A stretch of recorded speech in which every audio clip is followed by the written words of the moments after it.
Welcome to Saturday's Warrior. I got Adam with me again to do our Week 5 picks and review the BYU Kansas game from last week. But before we do, please be sure to like and subscribe. It really helps a ton. Now, also, before we get into it, I have tried to do, after every game this season, record a reaction video to the game immediately after, just get my raw reaction up. Was not able to this week, had family in town, full house, and by the time people were in bed, it was late. I was exhausted. It just didn't happen this week. So, um, what's that? Got to get those priorities. Yeah, exactly. So I just wanted to cover that and make sure people didn't think it was just because we lost that I wasn't recording, that I was like sour grapes or something. That I actually had a lot of interesting, well, I don't know if they're interesting, but I had a lot of thoughts to get off my chest. But nonetheless, it didn't happen, but we can discuss and hit on some of those right now when we preview next week's matchups. So yeah, let's get into it, Adam. What do you think and make of? By the way, so we typically start these up. If you haven't seen these before, we'll cover all the games. We start off with BYU. We do go a little bit deeper into BYU. So if you're just interested in our picks, go ahead, skip a few minutes past that, and get into it. So let me pull up the screen here, and we can look at the matchup for this week. What do you make of this matchup between BYU and Cincinnati? Yeah, well, it's going to be an interesting one. I wasn't too alarmed by the loss to Kansas. I'm okay with that loss. Kansas is a good team. Of course, I wish we would have played a little bit better, but there's really nothing about that loss that was panic-inducing except maybe our run game, um, which we can talk through. The run game was catastrophic. And I've been reading a lot of the reaction from the players and the coaches, and I love the optimism from the program, and they're saying the right things. This is fixable. We're a game away. We can do, and I love that. I love that I hear that from them. As someone who understands way less football than they do, I don't know that we're going to fix the run game this season. It doesn't seem that seems like a major component that's going to take an off season to fix. And so I'm kind of at the point where I feel like we're not going to have a run game. But you know what? Slovis threw it 51 times. He's a really good quarterback. Our receivers were getting separation against a very good secondary. I didn't expect Slovis to go in there and throw for 360 yards. Of course, I expected more than 10 yards running. So um, pros and cons to our offense there, but I'll tell you the defense. That is, it's so much fun to watch. It's a great defense. They held Kansas to one scoring drive in the first half. That shouldn't have been a scoring drive because they called back that interception early in that drive. And then at the end of the game, they just looked exhausted, and you can't blame them. I mean, they really laid it all out there. So I came away very encouraged from the Kansas game. Obviously not in the moment. You always hate to lose, but there's not a lot to be down on except for the running game, and that's just going to be a problem all season. I think we're going to become an air raid offense. Yeah, well, we're gonna have to, right? I mean, we have to scheme a little bit differently and understand it's not happening, especially with taking hits to and with some injuries to our O line, and they shifted around, and when they had to stick Caleb Etienne back in Hmm. again, you just see, that they're not performing, especially not on run blocking for some reason, pass blocking, perhaps because you just have to hold up instead of relocate Yeah, people. I don't understand that at all because we are so good at pass protection. I mean, we're Mhm. very good at pass protection, and we can't move anybody or anything in front of us. And that's again, that's one of those things about technique and scheme that's just way over my head. I wish I understood it better because it's so bizarre to see us not move anyone in the run game, and yet give Slovis a pretty clean pocket against a defense that wreaks havoc. I mean, that's a good fly around defense, create sacks, turnovers. They got some turnovers, they got some big hits, but they really didn't get to Slovis very much. No, and so the things that I've listened to and read, people that know more than I do about this, it sounds like it's not one glaring issue that, certain plays it'll be one guy that breaks down or, misses his assignment, and one play it'll be, they just happen to call the perfect scheme, they just get beat or whatever. And so there's different things. But then that to me sounds like it's coaching, making sure that everybody's Oh yeah. on the same page every time. And so that to me says, okay, you've got skilled guys, you've got big guys, and so there's that potential there. So to me, it says it's something that you should be able to correct and fix. But I'm with you. I think at this point it's not happening. I've spent other seasons, look at last season, for example, with the defense all season long. I was like, okay, there's something they see. They're doing this for a reason. There's X, Right. Y, Z, Right. and they're going to do it. And, by halfway through the season, I was just like, who am I fooling? Like this, like they haven't been able to adjust at this point.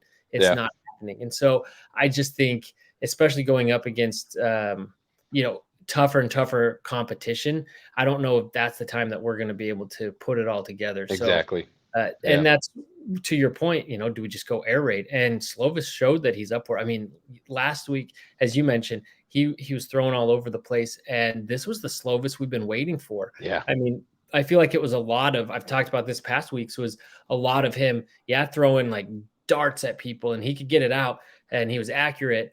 But now we saw a little bit more of the long throw and the finesse, just really being able to drop it right in the perfect spot. And I think that really opens things up and really makes things interesting, especially with our receivers, is hopefully they all get healthy. But and that was one thing that, we had a couple big drops in this game from key receivers, Keanu Hill, Chase Roberts. I mean, these are guys that we rely on. And so in many ways, we kind of beat ourselves. It's a game that, you look at the 2 turnovers, everyone said this, you take those away, BYU, I'm not saying they absolutely win the game, but those were both at the beginning of a quarter, at the beginning of a drive. Like, you erase those, the rest of the game could have played out pretty similarly. And at least it's a little bit closer, even if BYU still loses. And so, and BYU is so good at taking care of the football. They're so good at that. Is just a hallmark of the Roderick offense. And that's why I feel like the turnovers were an anomaly. There was nothing in there that causes a ton of concern. They'll take care of the football moving forward. They'll have to approach it a little differently. But I you'll throw the occasional interception, but Roderick's teams always take care of the football.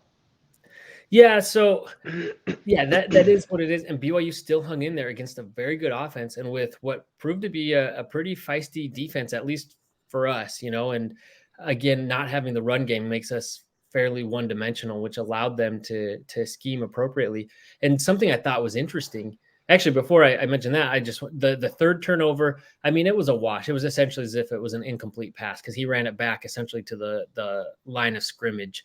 The third one that they did end up scoring on that drive. And so it's disappointing for BYU to be right there knocking on Kansas's door, not quite in the red zone, and to still and not be able to keep moving it. But that one, even though it was the worst one because it was Slovis's fault, the other two were kind of freak accidents, and the one where arguably Rex was being held.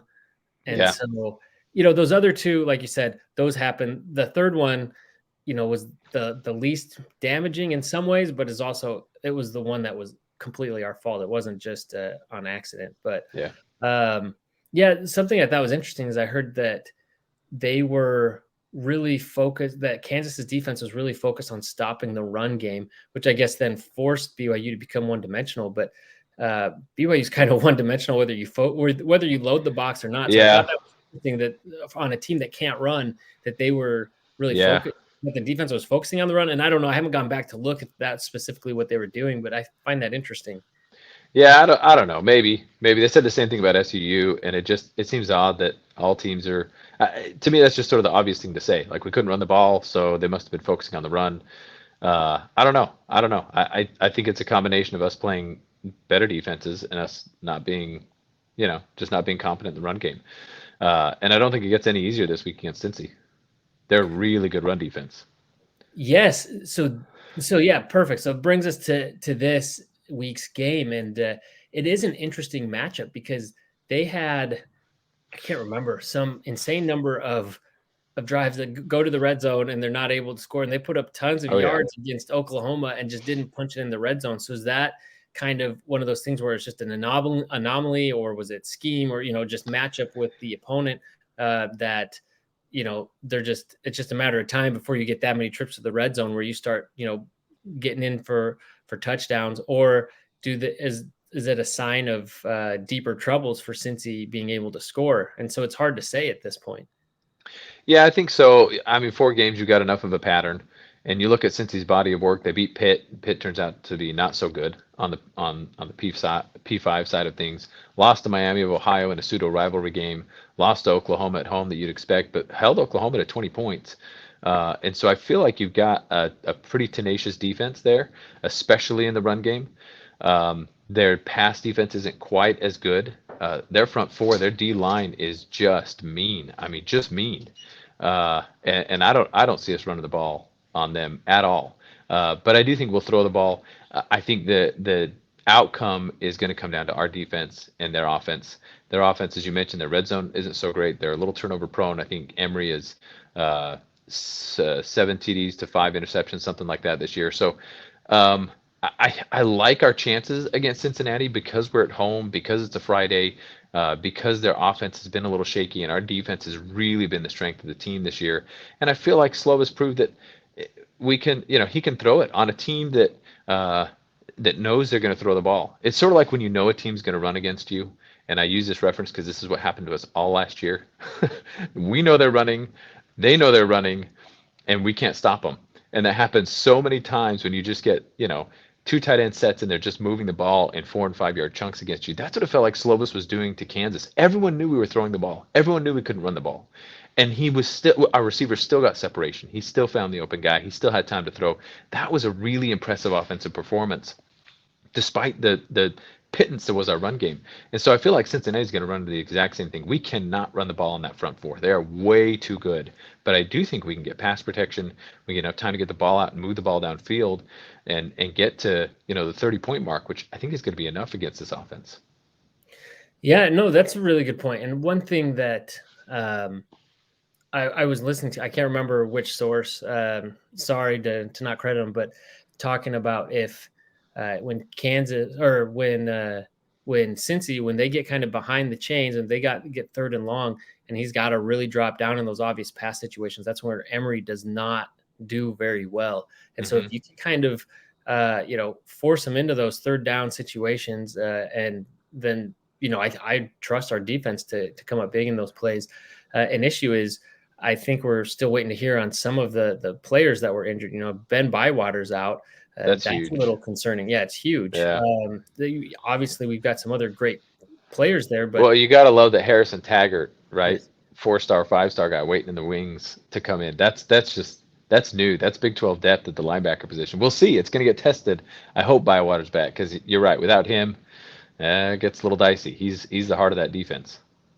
Yeah, and yes, the depth is getting better, but that's still a key player to be down. Oh, yeah. And then we'll see what happens with the O-line because, if we're just going to have to pass it the entire game, but we've got injuries to our O-line and they're shifting guys around to fill holes and everybody's playing a new position, I don't know. Things might break down more and it might get iffy. So I think we've got more to show. I do like BYU in this matchup. So I think it's it's a good matchup for this week and on a short week, and then going into a bye week, which we desperately need as we just mentioned, several guys injured, try to get healthy before we get back into the rest of the season. So it sounds like you're saying BYU for this one. I'm taking the Cougars. I am. I think it'll be a close one, but the Friday night lights at home and that sellout crowd, Satake's teams are tough to beat at home at night. And I think home field advantage will put us over the top in this one.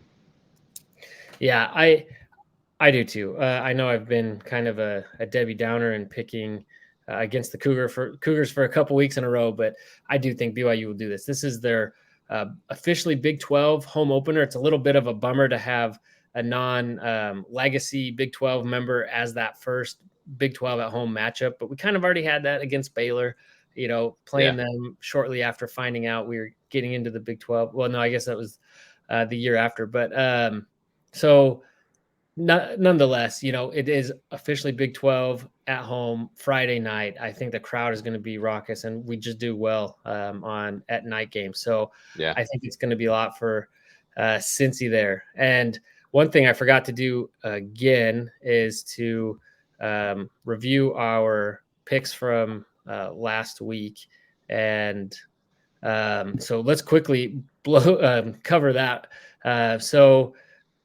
These are the games we picked. We were both wrong on Texas Tech. We both picked, and I should have gone strategically. Sam Houston, and I should have gone with Houston just Sam strategic. Houston, man. Houston was impressive. I'll talk a little bit about that when we make Houston's pick this week, but they needed that. That was Yeah, good. they desperately did, and it really gives you something to think about. And then you had UCF. I picked Kansas State, and that was Timmy a McClain. He couldn't do it. I put all my eggs in that basket.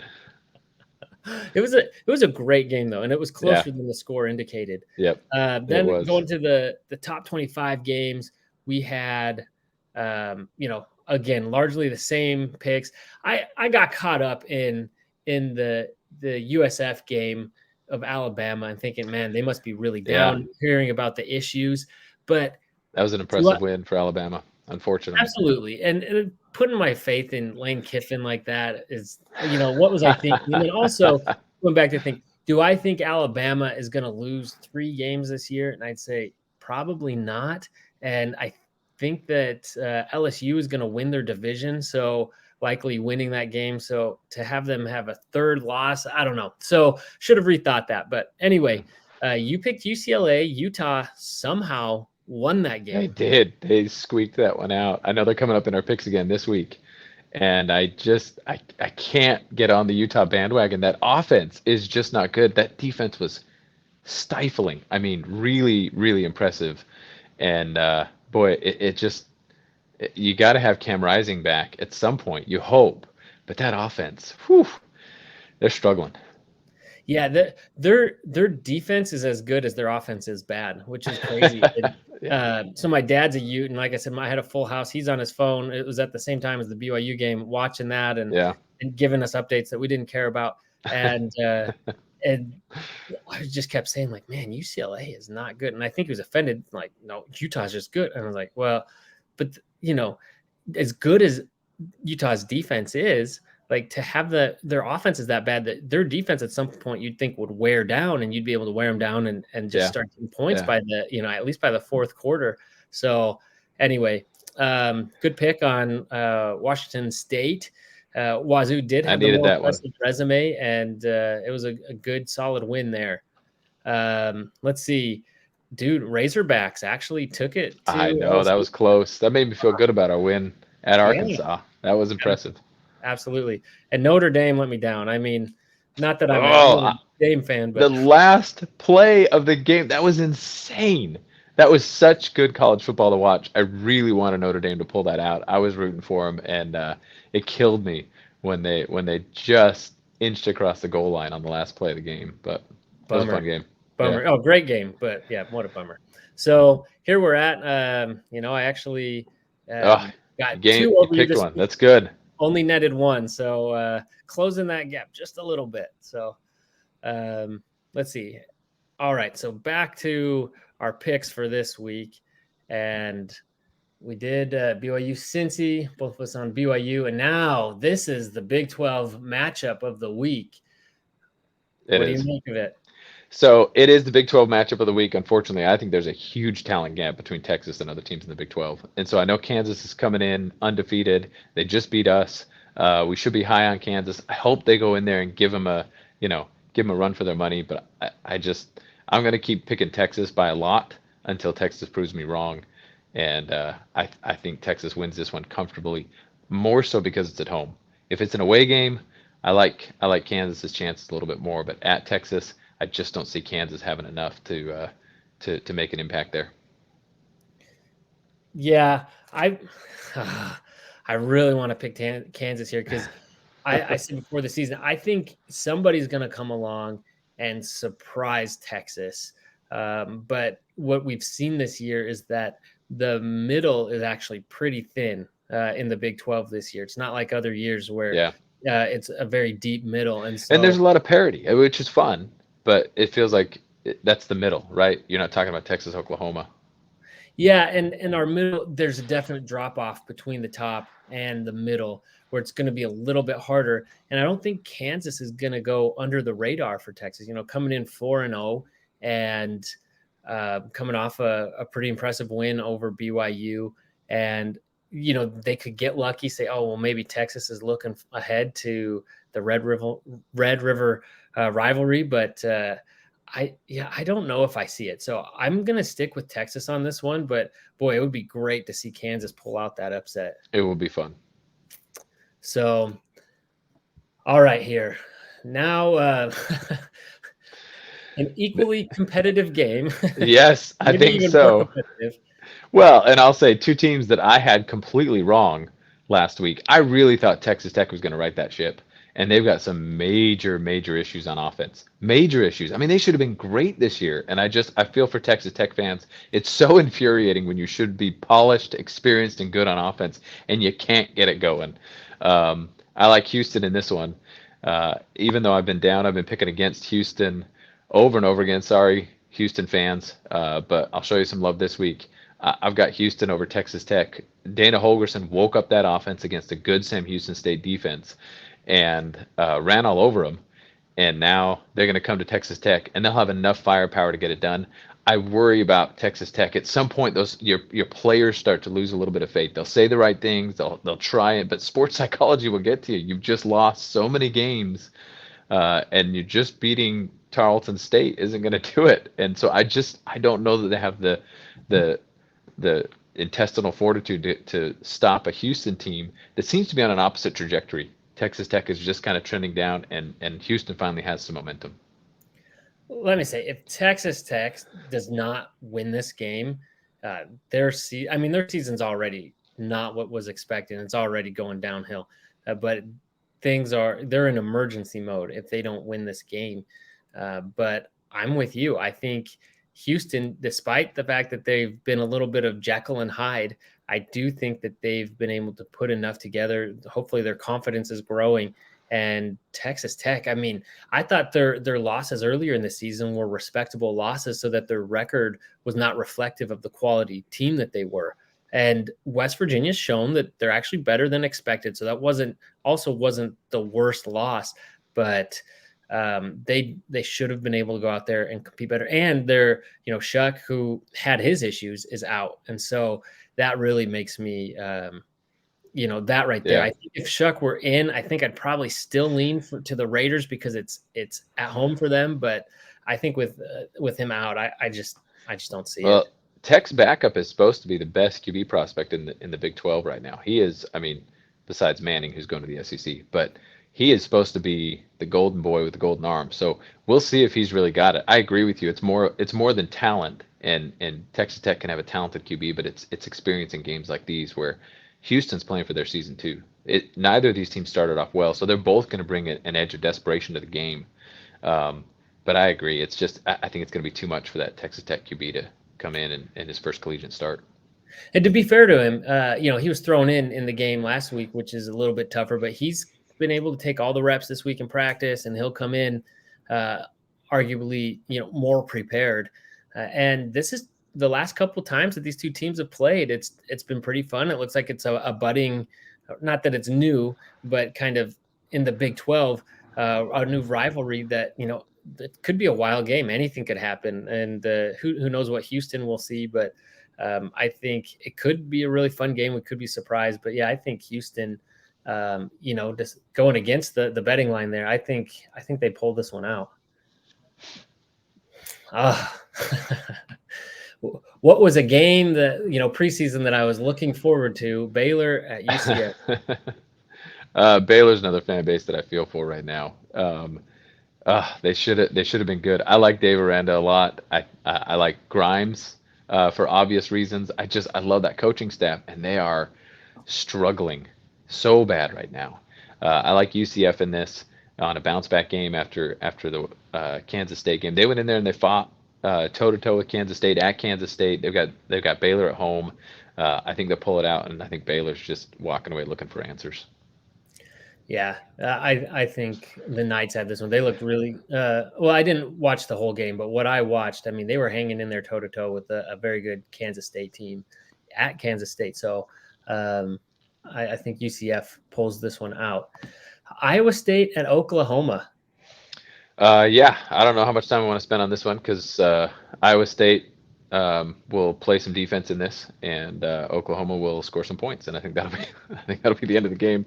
Um, I'd love to see a sneak upset by the Cyclones. It'd be fun, but Oklahoma, despite their offense not looking great against Cincy, I think they'll have extra incentive to come out here against the Cyclones. Against a good Cyclone defense, I think they'll put up a lot of points and they'll win this one comfortably.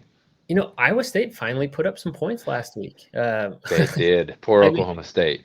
yeah, or yes, yeah. I mean, looking, but it shows that it is possible. So, and I think Oklahoma's defense is going to be a lot better. But if you look at it, I mean, SMU is not a bad team, but they looked vulnerable there. Tulsa, okay, and then Cincy. So these are teams that have had their own struggles that and their modest competition compared to what Oklahoma is supposed to be. Mm-hmm. So I just feel like the Sooners, and if you look at their whole schedule, they avoid a lot of the toughest teams. Obviously, they have Texas, but they avoid a lot of the toughest teams in the conference. And so I think at the end of the day, they're going to come out, with probably like 10 wins, but they're more like I feel maybe I'm wrong, a 7-8 win type team. So I think they're going to look vulnerable. Maybe their offense struggles a lot, but yeah, I just don't know if Iowa State has enough to get it done. I think they're still the better team of the two, but I think one of these weeks, we're going to finally see Oklahoma go against, we got Texas coming up soon, and so we're going to see who they really are pretty soon. Yeah. And so, all right, this has actually turned into be a fun matchup here. West Virginia at TCU. Yeah, surprisingly. I am still not sold on West Virginia, and maybe that's just me. I mean, they beat Pitt. They took care of Texas Tech at home. They lost to Penn State. I feel like they've accomplished enough where I should have a little bit more confidence in them, and I don't. I think they lose to TCU. TCU's found their rhythm. I, I I see TCU starting to play with more and more confidence, especially at TCU. I don't think West Virginia can get it done, and I think this is the beginning of a longer road for West Virginia. I'm thrilled that they've started off well, but for some reason, I don't know if it's the way they play or the box score or what it is, but I'm not sold on West Virginia that they're as good as their record reflects. Yeah, some of it's been matchup. I mean, they did play Penn State pretty tough through most of that game, and so maybe they don't have as much depth. They've shown that they're a bit gritty and they can find ways to win. It's their defense, not their offense, which is not the West Virginia brand necessarily. It's their defense is really good. That's true. So I just think, but TCU is a lot of offense, and I just think eventually that defense. I mean, we'll see. If they're able to shut down TCU, but I think eventually, with that much offense, TCU is gonna be able to wear that defense down. And so, yeah, I'm with you. I think TCU wins this one, but I think West Virginia maybe keeps it closer, at least through three quarters, than maybe they get credit for. Yeah. Okay, so now we're out of the Big 12. We got our top 25 matchups. So here we've got Utah, Oregon State. You alluded to this earlier. I did, and I struggle so much with the Utah picks. Not only because of my fan bias that I try and overcome and be objective as possible, which is laughable since I'm such a BYU fan, but I'm trying to be objective with the Utes here, and they've got a stellar D. Oregon State did not look the part necessarily against Washington State, but they only lost by 3. And so I am going to go with Oregon State on this, and I'm picking against the Utes again. But I'm doing it because it goes back to the offense, and I feel like at some point someone's going to score enough points to overcome that offense. I know Utah's defense is good, but every once in a while, even the good defenses trip up and they give up 24, 30 points in a game, and that's all it would take. And that Utah offense could not keep up. And so Oregon State's battle tested. They got high expectations for this season. They're coming off their first loss. And to me, that's where you're really testing the mettle of a team. And there's a little bit more incentive for Oregon State. Utah hasn't lost yet, and it's at Oregon State. So for those reasons, I'm picking Oregon State and crossing my fingers because that Utah defense has proved me wrong again and again. Yeah, I guess I wouldn't be shocked if Utah's defense could pull it out, but with their um, with their offense, as inept as it is, I think when you're playing a team that is more well-rounded on both sides of the ball, that eventually you're going to be able to get the better of that defense, or at least you're going to be able to shut down the offense enough that that your offense is on the field long enough to score enough points. And so, I mean, when they, like you said, struggle against Baylor, I just I think this week finally they're playing real competition and they're going to come back down. And I mean, this line is giving Oregon State just home field advantage, at 3. So they're not really putting a lot of faith in Oregon State. But I think Utah comes back down to earth and realizes they can't do it without a quarterback the whole season. Yep. And I worry when Rising comes back. I mean, coming off of an ACL is no joke. And so he's going to make smart decisions. He's going to be able to throw the ball, but he's not going to be as mobile as he's been. And so even when Rising comes back, I still have questions about that offense, but we'll see as the season progresses. Oh yeah, it's not going to be their best offense ever, but it might be just enough with the defense that locked down to pull some of these other games out. So this is one that this is Fox Noon. Of course, their favorite team, Colorado, and you got USC, who is surprisingly had, I think, a couple of games on the Pac-12 network already this season. So big time matchup. Is Colorado going to be able to regroup, or is this going to be a repeat of last week? So fascinating game last week with Colorado and Oregon. I saw the news that was circulating today was the smack that Colorado was throwing down pregame at Oregon, just laughing at them, and that's just kind of the mantra of the Colorado team, and they are fun to watch. That kind of attitude and lack of sportsmanship will come back and bite you, because the team will cave in on itself if it can't keep this momentum going. And so that does concern me about Colorado. Not after one game. They'll come in and they'll walk into this game with swagger. It's at Colorado. So USC is going to have their hands full. USC didn't look great against Arizona State. They dropped in the rankings because of that. I was watching that game, and Arizona State opened the playbook. I mean, I've never seen so many trick plays. It was fun to watch. They were effective, and they sort of took it to USC before winning hand. USC pulled it out in the end. That's how I see this one going. I don't think Colorado can hang with the likes of USC, just like they couldn't hang with Oregon. They were completely outclassed from an athletic standpoint, from a scheme standpoint, and that's what we'll see in this game. I do think Oregon has a lot of success, though, in the Pac-12. I'm not down on them overall for their season. They can't beat USC, I don't think, even at home. But after these two games against Oregon and USC, look out. I don't know that Colorado is going to drop another game after this. They may run the table because they've got kind of they avoid Washington. They play the rest of the Pac-12, and I feel like they've got a leg up on the rest of the Pac-12. Yeah, it's been surprising. It's been impressive. People feel like if you don't pick Colorado every game, you're a hater or something. It's so divisive. It's so weird. They've been down for so long. I don't think they know how to handle the success right now. But I think arguably their two toughest opponents in back-to-back weeks is going to prove to be too much for them. I do think they'll have a better showing this week. I have my questions about USC. I don't know if they're the 8th best team in the nation. I guess we'll find out as the season goes on. But and Colorado might show us some things, but I do think USC pulls this one out. Note that Colorado is one of 2 teams in the country that has a worse rushing game than we do. So just throwing that out there. Everyone's high on Colorado. They're a great team. They can't run the ball. That's not their scheme. Yeah, and I think it's tough. I mean, even whether it's by design or by necessity, it's tough to win when you're that one-dimensional, all the time. Yeah. And there's a lot of matchups where it'll look good, but then when it comes down to earth, you struggle Yep. as we saw. So Yep. Georgia at Auburn, at Auburn. What do you think?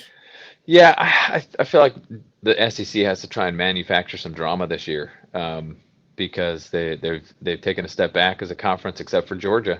And man, until Georgia loses a game, you got to pick them because they are so unstoppable. Um, and I love parity in college football. I'm hoping somebody can come up and nip these guys and throw them off their game at some point. But I like Georgia.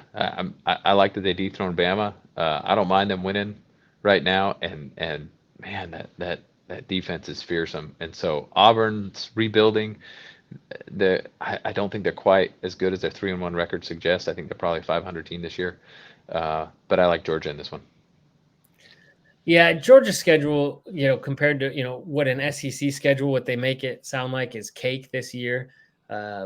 So I don't know. It'll be a while, I think, before we see them truly tested to find out just how good Georgia really is. But I think it's safe to say they're good enough to get through Auburn. Yeah. Let's see. LSU, Ole Miss, two teams that let us down last week. Well, I guess They did. Yeah. We picked LSU, but we were rooting for Arkansas. That's right. That's right. No, I like this matchup. It's really interesting because you got two teams now playing with a bit of desperation in the SEC. They've both got to win, and who has it more? I think this is going to be for me the toughest pick of the week. I'm going to lean towards LSU because I like Brian Kelly's approach more than I like Lane Kiffin. That's it. It just comes down to the difference in coaching styles, and I feel like Chip Kelly's a little bit more disciplined. He really did some amazing things with that team last year in his first year. I think they've got similar expectations this year. It's at Ole Miss, which probably should tip me the other way for Ole Miss because it's at home. But I like the Tigers in this one. Yeah, I agree. And they're two head coaches that are obnoxious in different ways. But, I'm leaning LSU, but we've got too many similar picks, and this is a tough one to call. So I'm going to go Ole Miss on this one. Okay. I'm playing strategy here. All right. Notre Dame, Duke. Yeah. So what's with these basketball schools going right? 2 years in a row? Last year we had the same thing: Syracuse, Kansas, Duke. That's true. That's true. Yeah, I've got to lean Notre Dame in this one. I'm not sold on Duke yet. I know they beat Clemson soundly, and they looked the part. But Notre Dame was really impressive. I know they lost to Ohio State in a tough one at home, but I have a lot more confidence in Notre Dame now than I did in week one. Notre Dame is serially overranked, always overranked, and every year they come out and they disappoint, and that's what I thought. But just through the first 4 or 5 games this year, they've had some of the it factor there, and I like the way they showed up against Ohio State, and so I think they go at Duke. I think they get the win, but this one, boy, who knows? Maybe Duke is for real. I hope they are. I'm rooting for Duke. And again, I want to make another strategic pick and just to go against you, but I feel more comfortable with Notre Dame on this one. Bummer. Yeah. I'm still rooting for Duke, though, in the matchup. All right. Bama, Mississippi State. Yeah, not impressed enough with Mississippi State to make this pick. If Bama had lost last week, maybe it'd be a different story. Alabama kind of found their mojo again in a top 15 matchup against Ole Miss, and their defense showed out. I thought Ole Miss would do more against Bama than they did. So I like Alabama in this one. You mentioned Alabama possibly losing 3 games. I think that's a possibility. I could pick against them 3 times this year. But not in this one. I just don't think Mississippi State will be the team to do it. Yeah, I think you're right. Unfortunately, Mississippi State's probably trending in the wrong way from where it looked like they were going. And take some time to get back. But I also, as you were talking, I decided I'm going with Duke after all. Okay. Flipped it. Yeah. I'm going to say Notre Dame's coming back from a letdown. I do think they're going to come back with a chip on their shoulder after that, especially with the way that game ended. But and maybe Duke's coming in with some irrational confidence. But I'm going to say it's at home and they can pull it off. So I like it. Gamble. Anyway, I got to start taking chances anyway if I'm gonna close that I gap. built the early lead. I'm playing some good defense. Yeah, you're making all the same picks I am. So it's I'm never gonna win like that. So anyway, all right. Well, we do have a fun week ahead. I'm interested to see how things go, and it's a short week for us. So we got BYU coming in on Friday, and lots to look forward to. So as we get deeper into Big 12 play, but anyway, all right. Well, thanks for joining us, and be sure to check us out for our reaction videos, and again, we'll be keeping up our weekly picks. So come check in each week, like and subscribe, and go Cougs. Go Cougs.